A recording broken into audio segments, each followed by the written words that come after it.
76 سال سے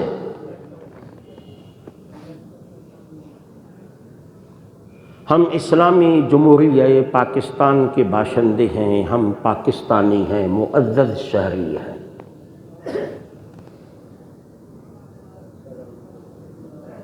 اور روئے زمین پہ صرف 2 ملک ہیں جو اسلام کے نام پہ بنے ہیں، ایک ریاست مدینہ جس نے بعد میں چل کے حجاز اور اب سعودیہ عربیہ کے نام سے ہے، اور دوسرا پاکستان۔ مماثلت یہ ہے دونوں میں کہ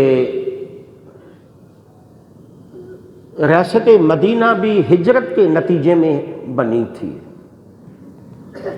مکے کے لوگ جب ہجرت کر کے مدینہ پہنچے تو ریاست پاکستان بنے اور ریاست مدینہ بنے۔ تو ہندوستان کے لوگ جب ہجرت کر کے اس علاقے میں آنے کا انہوں نے فیصلہ کیا تو پاکستان بنا اسلام کے نام پہ۔ محمد علی جناح مرحوم سے پوچھا گیا تھا کہ پاکستان کا آئین کیا ہوگا، تو اس نے قرآن ہاتھ میں اٹھا کے کہا تھا یہی پاکستان کا آئین ہوگا۔ پاکستان کا مطلب کیا؟ لا الہ الا اللہ۔ یہ نعرہ اتنی شہرت حاصل کر چکا تھا کہ جب ہم بھی اسکول میں پڑھتے تھے تو 14 اگست کو یہی نعرہ لگتا تھا کہ پاکستان کا مطلب کیا؟ لا الہ الا اللہ۔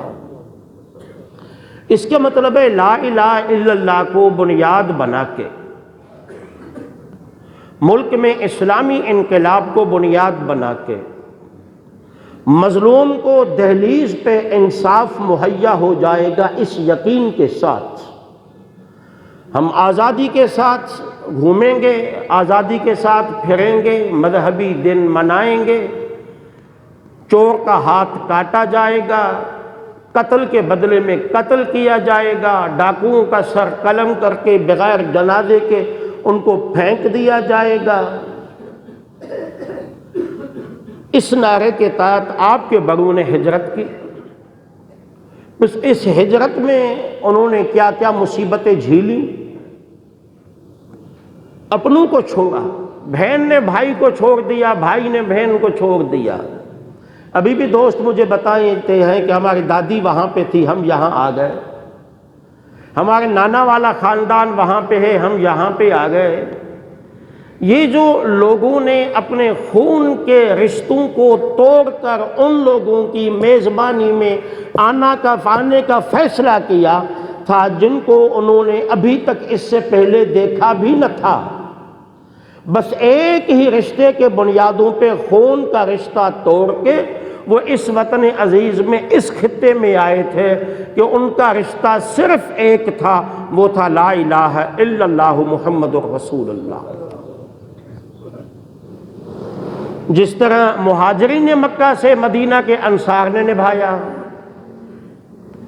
اس طرح یہاں کے باشندوں نے بھی مہاجرین سے نبھایا۔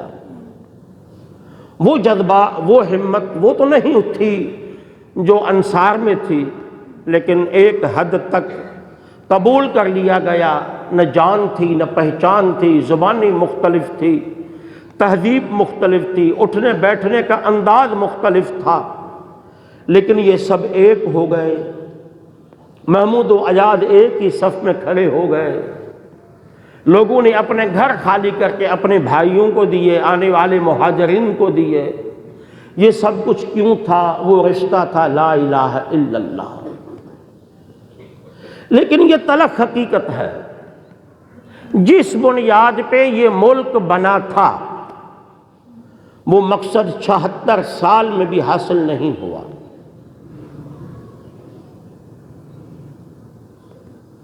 اس کا ذمہ دار کون ہے؟ سب ہیں۔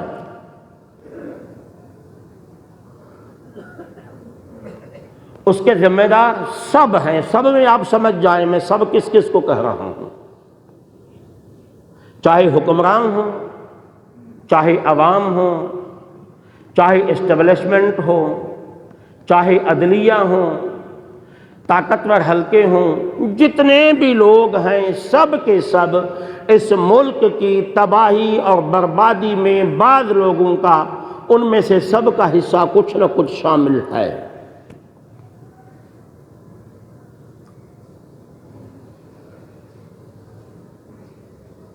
میرا ملک ٹوٹا،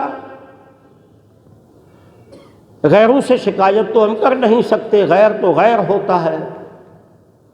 اگر ہندوستان اس کی مدد کرتا ہے تو وہ غیر ہے، لیکن میرے ملک کے توڑنے والے میں بھی، توڑنے والوں میں بھی، وہ کہتے ہیں کہ چراغ مصطفی سے شرار بو لہبی،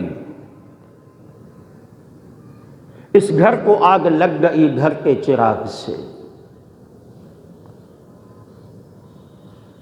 لیکن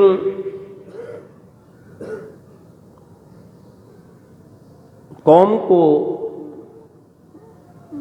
جس طرح پہلے مواقع میسر آئے، ایک مرتبہ پھر موقع میسر آ رہا ہے کہ اپنے بہترین نمائندوں کا وہ انتخاب کرے، جس کو پہلے زمانے میں بیعت کہتے تھے، آج کے زمانے میں اسے ووٹ کہتے ہیں۔ بس فرق صرف اتنا ہے، پہلے حکمران مسلک پہ بیٹھ جاتا تھا اور بعد میں اپنے نمائندوں کے ذریعے بیعت لیتا تھا، اور اب حکمران ہونے سے پہلے قوم سے بیعت لیتا ہے، جسے ووٹ کہتے ہیں۔ کہ کیا اگر میں وزیر اعظم بن جاؤں، میں وزیر اعلیٰ بن جاؤں، میں ممبر قومی اسمبلی بن جاؤں، میں ممبر صوبائی اسمبلی بن جاؤں، تو آپ مجھ پہ اعتماد کرتے ہیں؟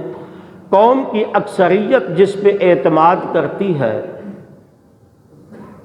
وہ ملک کا نمائندہ بن جاتا ہے، وہ آپ کا وزیر اعظم اور آپ کا وزیر اعلیٰ، آپ کے وزراء، وہ آپ کے ایم پی اور ایم این ایز بن جاتے ہیں۔